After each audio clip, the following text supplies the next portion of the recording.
There are some players out there that your friends are massively overlooking. Honestly, they probably don't even realize they're doing it, but here's the deal. This is exactly where you find your edge in fantasy. You're finding value with players that your friends are just overlooking, and that's what we're doing today with these 5 wide receivers. Let me explain. Look, Chris Godwin had a rough offseason, and it's not really for anything he did. Tom Brady retired, and Godwin has played 49% of his career games with Brady, and let's take a look at how that went. And spoiler alert, it went pretty darn well, as you may expect. 42 games with Tom Brady, he averaged 15.9 points, 8.4 targets, and nearly 71 yards per game. This breaks down to Godwin earning 27% more fantasy points in basically half of his games with Brady, as opposed to him not being his quarterback. And that translates to Godwin being a top 12 wide receiver during that time, but now he's gonna have a new QB situation. And it's gonna be one of these dudes. You have Baker Mayfield, Kyle Trask, and recently signed John Wolford, who used to be a backup for the Rams. And we can start with Baker, who last year, look, it didn't look great. He came in for the Rams at one point, gave them a little bit of a spark in a game or two, but he was still 27th in true completion percentage. And based on his contract, it's not like the Bucs are showing major confidence in him. They gave him a 1-year deal worth $4 million,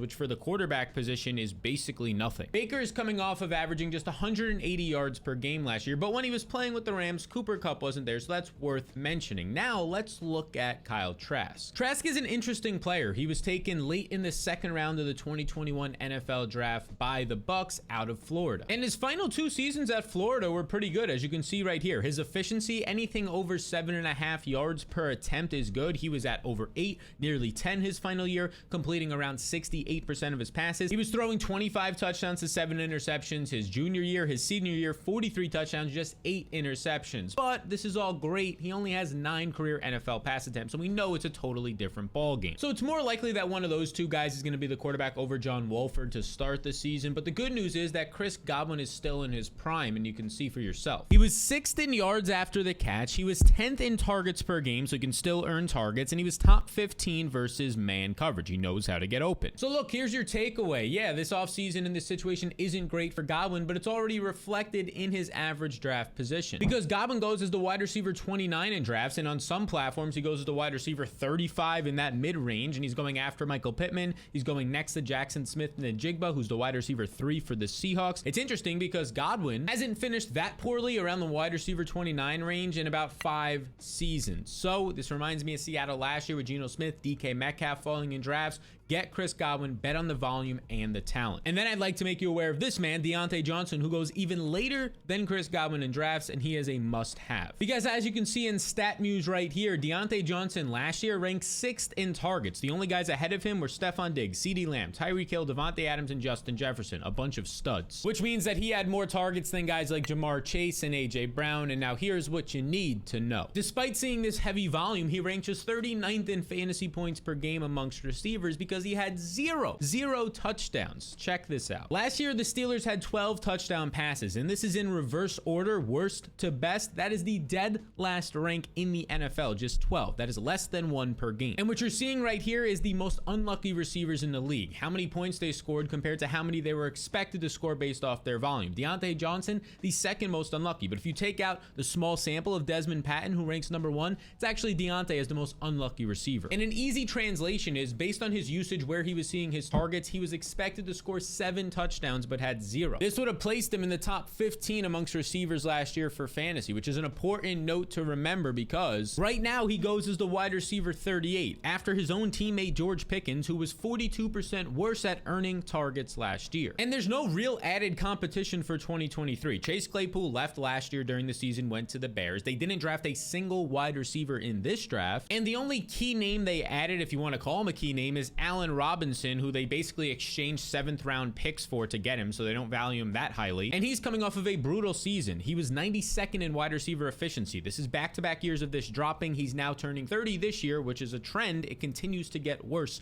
for Allen Robinson. And the other good news is that when you take Deontay Johnson where he's going, you can trust him. In 4 seasons, he's only missed 1 game. So simply put, take Deontay Johnson in round 7. Honestly, I think he's a top 25 receiver this year, and he's going around the wide receiver 40 mark. Next up is this man right here, as Jordan Schultz reported back in March, Juju Smith-Schuster, who is now a New England Patriot, and yeah, he's still just 26 years old. Now, generally speaking, this is a downgrade for Juju. He goes from the Chiefs and Patrick Mahomes to Mac Jones, but here's what your friends missed. This is already baked into Juju's ADP. He currently goes right now as the wide receiver 50 in the 10th round, and it's rare you get a team's #1 receiver this late in drafts. And you might be saying, is he really the #1 receiver on this team? Well, let's just take a look at his competition. The Patriots draft, we have to actually scroll until we find their first wide receiver pick, and it was in the 6th round. They took 2 6th-round wide receivers. The first one, and really the only one worth mentioning, Keyshawn Boobie out of LSU. And Keyshawn Boobie is somebody who's getting a lot of hype as a freshman because he did this. He had 735 yards as a freshman. He was very dominant playing alongside guys like Terrace Marshall and Jamar Chase, wide receivers in the NFL. But then as you can see from there, nothing really got better. He kind of flatlined. He was a mediocre wide receiver his final 2 years, just putting up 500 yards for LSU. And there was some concerns, a lot of concerns about his off the field issues and his commitment to football. So I wouldn't consider him a threat. And outside of Juju, the Patriots didn't add any other receivers in free agency. So let's look at their depth chart. This is the current depth chart according to Player Profiler for the New England Patriots. And as you can see, Juju's at the top of it. And if we go down from here, the biggest competition are going to be these guys: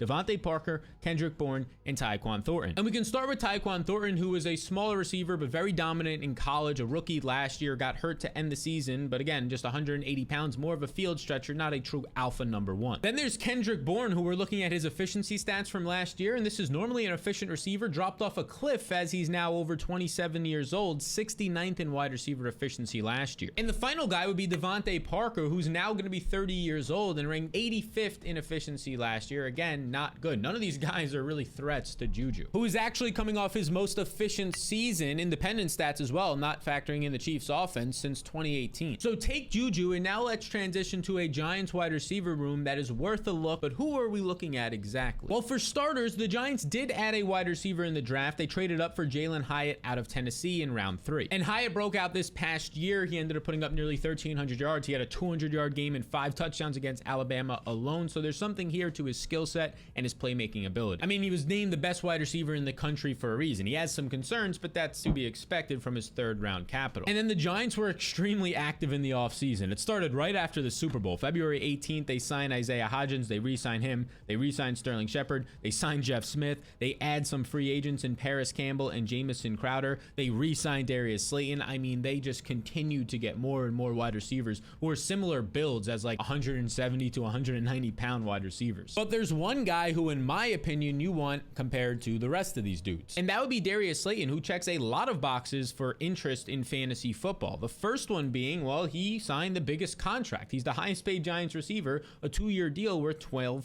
million. But despite being the highest paid wide receiver on the team, he actually goes after guys like Paris Campbell, a new addition to the team, Isaiah Hodgins, who wasn't all that efficient last year, and right here, he's going as the wide receiver 91 in round 18. So all of this is pretty interesting, but that's not where we're going to stop. Let's take a deeper dive at Slayton himself. Because last year, he ranked 23rd in yards per route run, his wide receiver efficiency, which is very good. It was better than guys like T. Higgins. And from week 5, when he started to get more of a role in the offense, some injuries had occurred, to week 17, we're not counting 18 because the Giants rested a lot of guys, he was the wide receiver 31 during that time, which is interesting because, like we said, he now goes as the wide receiver 91 off the board in fantasy drafts, and that's not all. Because what we're looking at here is a similar chart to earlier. It's the amount of touchdown passes a team had the previous year. The Giants had just 17, which was tied for the 4th worst. And this led to Slayton earning a career low just 2 touchdowns. Expect this to naturally increase this year. Take Slayton with your last pick in the draft. Now, there's one more wide receiver room I want to zone in on, but before we get there, I want to help you even more win your fantasy league. And it's by utilizing the fantasy blueprint, which if you want to win your fantasy league, and of course you do, this is the product for you. It is extremely simple and affordable to acquire. You just click the link in the description below and follow the 2 simple steps. You deposit $5 or $10 depending on when you're watching this, and you will get the blueprint for the entire year throughout your fantasy playoffs as well to help you win your fantasy league. And I want to focus on this right here. If you don't make your playoffs using this material, I'll 100% refund your $5 to $10 deposit. This is risk free. That is right. And last year, over 99.9% of people didn't reach out because they were making their fantasy playoffs. You could probably see some of those people in the comment section of this video. So if you want to beat your buddies and take home a fantasy championship, click the link in the description to get the fantasy blueprint. Now let's look at the Panthers wide receiver room, because right now they're all undervalued. None of them go in the first 10 rounds of fantasy drafts. And I'd consider this a mistake because they just spent a first round overall pick on Bryce Young. They have Andy Dalton there if he needs to start for a couple games, who's reliable and can get some points for these guys. And also they have a top 10 offensive line, which helps. So I'd consider drafting two of the guys in their wide receiver room. And I want to start with the first one being Adam Thielen. And look, Thielen is the highest paid wide receiver of the bunch. He actually signed a 3-year deal, which is interesting for an older guy being 32, or $25 million. So he's paid a lot of money. He's going to be out there, and he's also probably a security blanket out of the slot for the rookie in Bryce Young. But don't let his age totally fool you, because he was on the field for all 17 games last year, and he ranked 15th in his win rate versus man coverage. So although he was 32, he was still out there, healthy, and getting open. And then there's the second wide receiver I want to talk about from this group, their second round pick in Jonathan Mingo. Now, according to Player Profiler and the athleticism score, Mingo was the second most athletic wide receiver in this draft class. And he's also a freak of a man. At 226 pounds, he has elite speed as well. And the Panthers had a first round top 20 actually value on him in this draft, which shows how much they enjoy him. Simply put, I'd expect him to be battling Terrace Marshall for a starting spot based on his draft capital and their excitement in him. I would expect him to win that job, and yeah, you should be drafting him and or Thielen in the 11th round. So these are 5 wide receivers you're going to want to take to beat your friends in fantasy football this year. Now, if you want to see the running backs that you should be taking to get an early edge on your friends and smack them around in drafts, well, check out this beautiful video right over here. Now, if you want even more content like this to smack around your friends, well, be sure you're hitting that subscribe button now.